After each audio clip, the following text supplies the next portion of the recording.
Olá, queridos, tudo bom? Boa noite. Nessa noite de domingo quietinho, amanheceu um pouco nublado, bastante nublado, depois deu uma clareada. Aí eu fui nadar, voltei, né, almocei e fiquei pensando, queridos, a respeito. Deixa eu posicionar aqui direitinho o telefoninho, porque eu estou com os meus apetrechos. Vocês sabem que eu amo colorir mandalas, né? Olha aqui, ó. Um trabalho que eu tô quase acabando, ó, e o outro aqui que eu estou fazendo. Então eu arrumei aqui porque eu tenho uns lápis aquareláveis. Eu tenho dois copinhos pequenininhos para limpar os pincéis, né? O pincel, na verdade. Eu tenho vários, mas eu uso praticamente um. Bem, queridos, eu queria bater um papo com vocês aqui no canal a respeito do seguinte.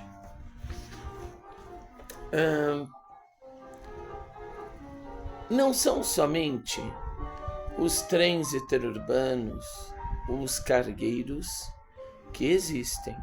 Há outros tipos. Nós temos os tramways, ou bondinhos.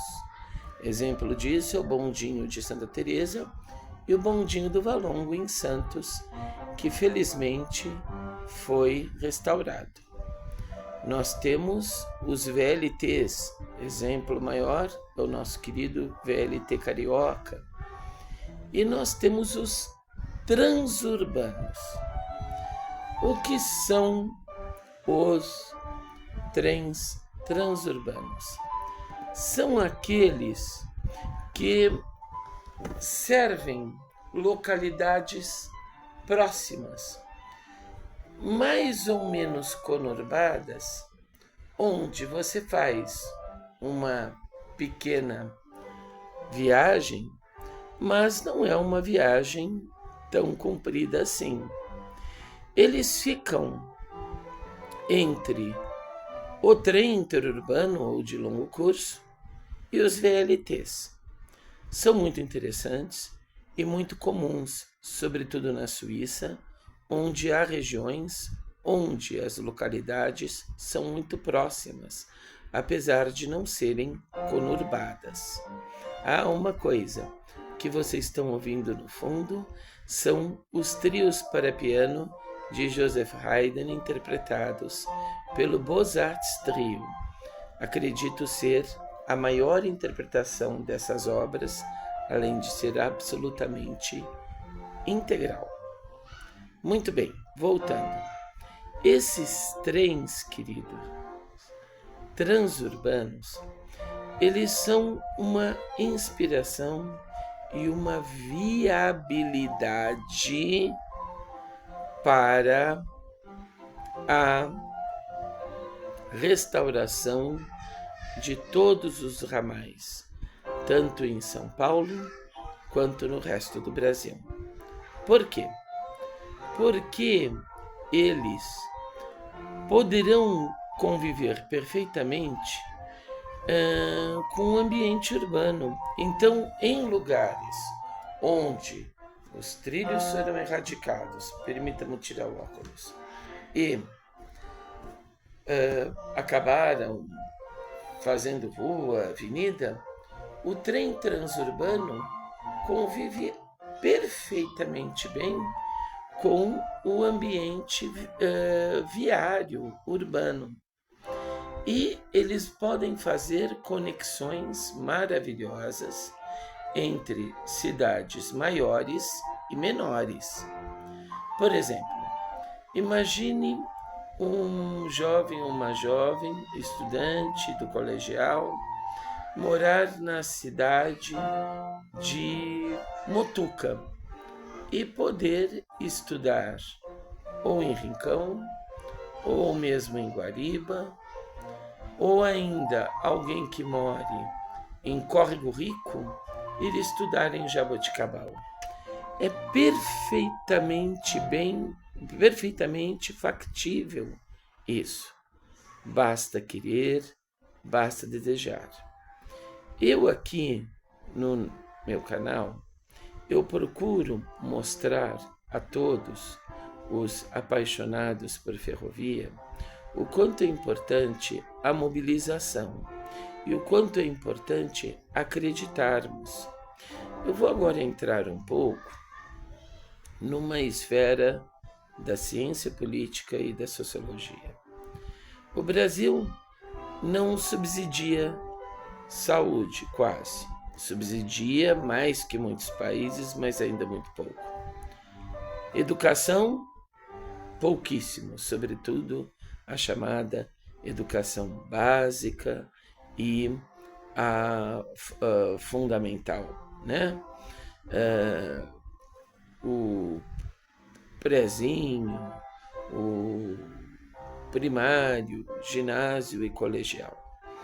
Ah, mas Bernardo, vocês podem perguntar, nós temos educação, nós temos a escola pública, temos, mas nós, professores, somos pessimamente remunerados e as escolas, todas as escolas, são muito ruins. Haja ainda mais com esse tal de NEM, Novo Ensino Médio, que o atual ministro do MEC deveria ter a coragem e o pulso de revogá-lo incontinenti. Muito bem, queridos. Como nós não temos esse subsídio, sobra dinheiro para subsidiar uma coisa que nenhum país que se diga verdadeiramente regido pelo conceito de Estado de Direito, que seja chamado de civilizado, democrático, faz, que é subsidiar classe política. Nossa, Bernardo, você está propondo que ela não deve existir? Nada disso. A classe política é fundamental. Uma representação local, o que nós conhecemos como câmaras de vereadores, é muito importante. Depois vem o que nós chamamos de legislativos estaduais, num sistema federal ou federativo, como é o nosso. E, finalmente, o Poder Legislativo Nacional. Congresso, Parlamento, Assembleia, Dieta. No nosso caso, hoje denominado Congresso Nacional. É muito importante, só que eles não podem ser subsidiados. Essa coisa de você ter uma dinheirama, né, dinheiro em penca, né, como se diz, para uma infinidade de assessores, é passagem aérea que não acaba mais, é dinheiro para combustível, é a ocasião para a corrupção. Deputados, representantes têm que ganhar bem? Têm que ganhar bem e muito bem. Mas pronto. Por exemplo, mas é questão dos assessores. Montar um colégio de assessores do próprio Poder Legislativo, que irá dar auxílio, dar ajuda aos parlamentares que os consultarem. Mas o parlamentar não teria direito a ter um assessor? Um ou dois no máximo, como soe ser com muitos países da Europa. Nós não podemos mais subsidiar. Nós precisamos políticos, nós precisamos subsidiar educação, amparo à velhice, saúde. E devemos subsidiar as ferrovias. Por quê? Porque desde o famigerado PROIND, Programa Rodoviário de Interiorização do Desenvolvimento, que surge com os governos, aqui no estado de São Paulo, Laudo Natel e Abreu Sodré, protegidos, amparados, patrocinados pelo terrível governo militar que seguiu ao golpe de 64, eles acabaram, trucidaram o sistema ferroviário brasileiro, que precisa ser restaurado e, em muitos casos, completamente reconstruído. Então, queridos, quando eu falo em restauração ferroviária já, no meu canal, Ativismo Ferroviário no Instagram, aqui no meu canal ou ainda no meu Facebook, eu estou dizendo algo que é perfeitamente factível, perfeitamente realizável. A restauração ferroviária. Basta que nós subsidiemos aquilo que deve ser subsidiado. E, quanto à classe política, ela tem a sua importância, mas ela não pode ser subsidiada. Outra coisa que não pode ser subsidiada é o lucro escorchante, pornográfico dos bancos.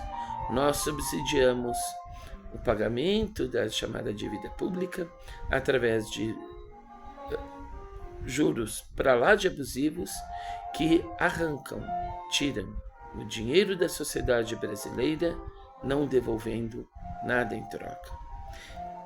Em 1688, ocorreu a Revolução Gloriosa na Inglaterra, que derrubou o então rei Jaime II, colocando no trono sua filha, a rainha Maria II, e um sobrinho seu, o então Stadtholder, o príncipe Guilherme de Orange. Tanto Maria quanto Guilherme, marido e mulher, foram coroados em Westminster Abbey, como Maria II e Guilherme III. Ali víamos a chamada Revolução Gloriosa, a Revolução Sem Sangue. 101 anos antes da Revolução Francesa, os ingleses deram uma lição para o mundo. Eles fizeram uma revolução pacífica, mudando paradigmas e fazendo os acertos necessários para continuarem como uma monarquia e trilharem no caminho da monarquia constitucional e da constitucional parlamentar.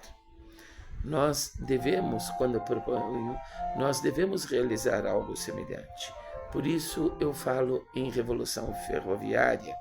Aliás, esse termo não foi cunhado por mim, foi cunhado pelo querido amigo dos amigos da Ferrovia Espírito Santo, o Pedrinho, o Pedro Ferrovia. Eu simplesmente, como sociólogo, ampliei a ideia.